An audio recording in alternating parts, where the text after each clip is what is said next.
অনেকেই বলতেছে সাধারণ জনগণ অনেক অনেক কথা বলতেছে, কিন্তু আমি সাধারণ জনগণ বলছি না, আমি বলতেছি কুকুরে কুকুরে কামড়া কামড়ে শুরু করেছে। জুলাইয়ের সাথে সম্পৃক্ত যারা ছিল তারা এখন একে অপরের সাথে মারামারিতে লিপ্ত। তারা যা কিছু করেছে তা প্রকাশে সর্বোচ্চ চেষ্টা করছে। গতকালকে ঝিনাইদহে নাসিরউদ্দিন পাটোয়ারির উপর হামলা করেছে ছাত্রদল।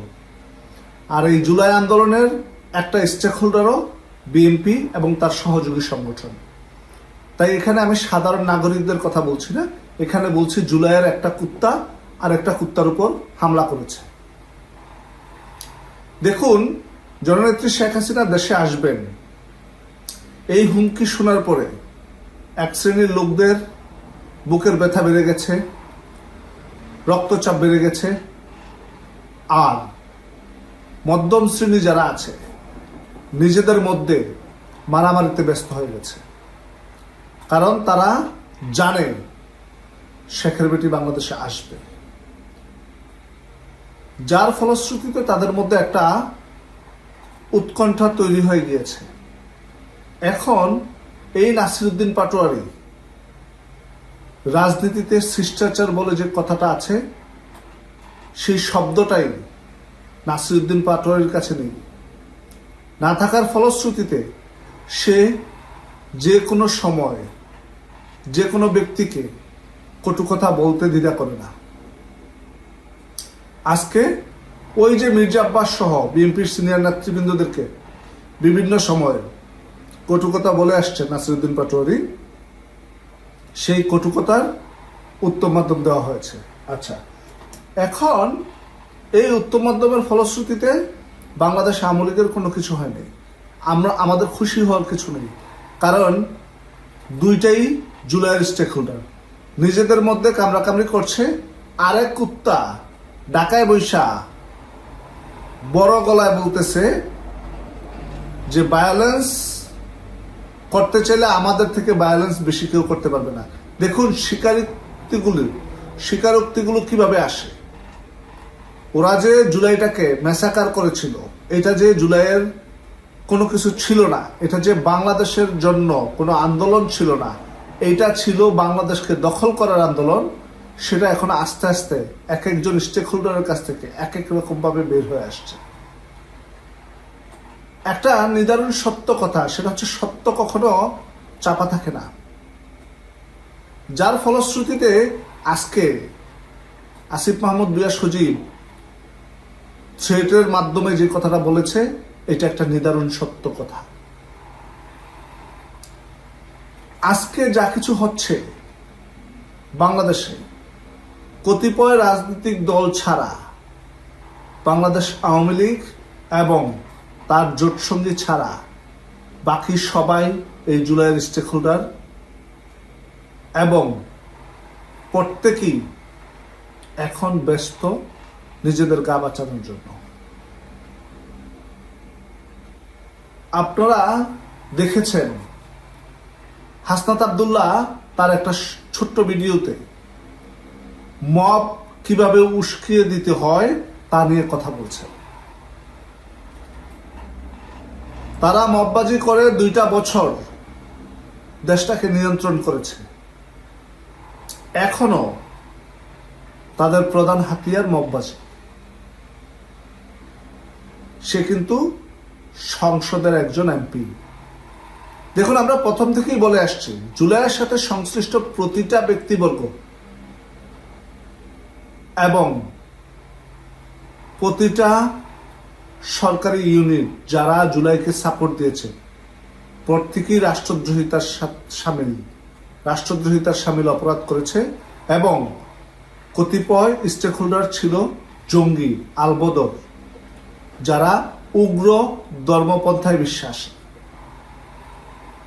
নাসিরউদ্দিন পাটোয়ারির উপরে যে হামলা হয়েছে, এটা খুবই নগণ্য, এটা মিডিয়া অ্যাটেনশনের জন্য। কারণ নাসিরউদ্দিন পাটোয়ারি খুবই অ্যাগ্রেসিভ ভাবে রাজনীতির ভাষাগুলোকে ব্যবহার করে, যার ফলশ্রুতিতে এটা হইতেই পারে, কিন্তু আমাদের বাংলাদেশ আওয়ামী লীগের নেতাকর্মীদের খুশি হওয়ার কিছু নেই। হ্যাঁ, আমরা এইটা খুশি হইতে পারি সামনে আরো কুকুরে কুকুরে কামড়াকামড়ি দেখ, কিন্তু আমরা চাই না আমাদের বাগের লোকগুলোকে অন্য কেউ হাত দেখ। কারণ এই নাসিরউদ্দিন পাটোয়ারি, হাসনাত আবদুল্লাহ, সার্জিস, আসিফ মাহমুদ বিয়া সজীব সহ সমগ্র জুলাই সন্ত্রাসী বাংলাদেশের একটা মাত্র রাজনৈতিক দলের সাথে খেলবে, সেটা হচ্ছে বাংলাদেশ আওয়ামী লীগ। আমরা বিশ্বাস করি যখনই আমরা ক্ষমতায় আসব, আমাদের নেতাকর্মীদেরকে হত্যা সহ সাধারণ জনগণের যে জানমালের ক্ষতি হয়েছে, এই হত্যাকাণ্ডগুলোর বিচার জননেত্রী শেখ হাসিনা করার ব্যবস্থা করবেন আইনের শাসনের মাধ্যমে। প্রধানমন্ত্রী ভবন থেকে কাউকে ফোন দিয়ে নিয়ন্ত্রণ করে নয়। জুলাইটা ম্যাসাকার ছিল, এটা এখনো অনেকে বুঝে না, না বুঝেও জুলাইটাকে সাপোর্ট করে, কিন্তু জুলাইটা সাপোর্ট করার মতো কিছু নেই। জুলাইটা আগেও ম্যাসাকার ছিল, এখনো ম্যাসাকার, ভবিষ্যতে যখন যাবে এটাকে ম্যাসাকার হিসাবেই দেখা হবে। কারণ এটা ছোটখাটো কোনো বিষয় ছিল না। 30 মিলিয়ন ইউএস ডলারের বিনিময়ে বাংলাদেশে একটা নির্বাচিত সরকারকে তারা ক্ষমতা থেকে হটিয়েছে। আপনারা ভুলে গেছেন মনে হয়, 5ই আগস্টের পর থেকে বাংলাদেশের মানুষ, আপনারা সাধারণ জনগণ যেই জীবনযাপন করছেন আজকের এ পর্যন্ত, আপনারা বুকে হাত দিয়ে বলুন, কসম আল্লাহর বুকে হাত দিয়ে বলুন, বাংলাদেশ আওয়ামী লীগের শাসন আমলে কি আপনারা এত খারাপ ছিলেন? নাসিরউদ্দিন পাটোয়ারির গায়ে হাত তুলেছে সেটা কথা বলার জন্য আমি খালি আমাদের তাদের শাসনামল আর আমাদের শাসনামল এই জিনিসটার উদাহরণ দিচ্ছে এই কারণে, কারণ আপনারা যারা জুলাইকে সাপোর্ট করে রাস্তায় নেমেছিলেন, আপনারা কি এখন লজ্জিত? দেখুন, সৃষ্টিকর্তার দুনিয়ায় একটা কথা আছে, পাপ করলে পাপ স্বীকার করে সৃষ্টিকর্তার কাছে ক্ষমা চাইতে হয়। আপনাদেরকে বলছি, আপনারা যারা সাধারণ জনগণ ছিলেন, যারা জুলাইকে মাথার মগজে ঢুকিয়ে রাস্তায় নেমেছিলেন একটা নির্বাচিত সরকারকে ক্ষমতা থেকে হটানোর জন্য, তারা এখনো সময় আছে। আল্লাহর কাছে ক্ষমা চান, আমাদের কাছে ক্ষমা চাইতে হবে না। সাধারণ জনগণের কথা বলছি, জুলাইয়ের জঙ্গি সন্ত্রাসীদের কথা বলছি না, সাধারণ জনগণের কথা বলছি। আল্লাহর কাছে ক্ষমা চান, আল্লাহ ক্ষমা করে দিলে আমরাও ক্ষমা করে দেব। এই নাসির, সার্জিস সহ সমগ্র জুলাই সন্ত্রাসীদের উপর আস্তে আস্তে দেখবেন কি পরিমাণ কামড়াকামড়ি হয় ওদের মধ্যে। একটু সময়টা দেন, একটু ধৈর্য ধরেন, হয়ে যাবে সবকিছু। অপেক্ষা করেন, সবকিছুর সমাধান হয়ে যাবে খুব শীঘ্রই। শেখের বেটি বাংলার মাটিতে আসবে এবং খুব দ্রুতই এই হিসাব নিকাশগুলোকে আমরা বুঝে নেওয়ার চেষ্টা করব। ও তার আগে যে নাটকগুলো হওয়া দরকার তা হবে, হচ্ছে, ভবিষ্যতেও হবে, যার ফলশ্রুতিতে আমরা একটু হাসি খুশির মধ্যে থাকতে পারবো, বিনোদন নিতে পারবো। ডারবি নাসিরের উপর ডিম হামলা, আরো মজার ব্যাপার হচ্ছে ওইখানে একটা ছেলে কোমর থেকে গান বের করার চেষ্টা করছিলেন।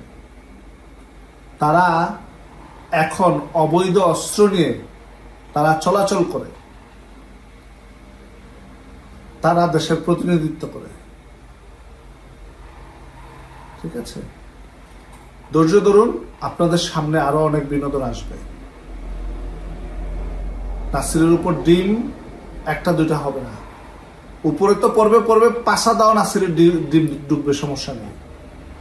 জুলাইয়ের সত্য উদ্ঘাটন করতে হইলে পাশা দিয়ে অনেক দিন যাবে, আর সেই জন্য অপেক্ষা করব। আজকের মতো এই পর্যন্তই। ভালো থাকবেন, সুস্থ থাকবেন। জয় বাংলা, জয় বঙ্গবন্ধু, বাংলাদেশ চিরজীবী হোক।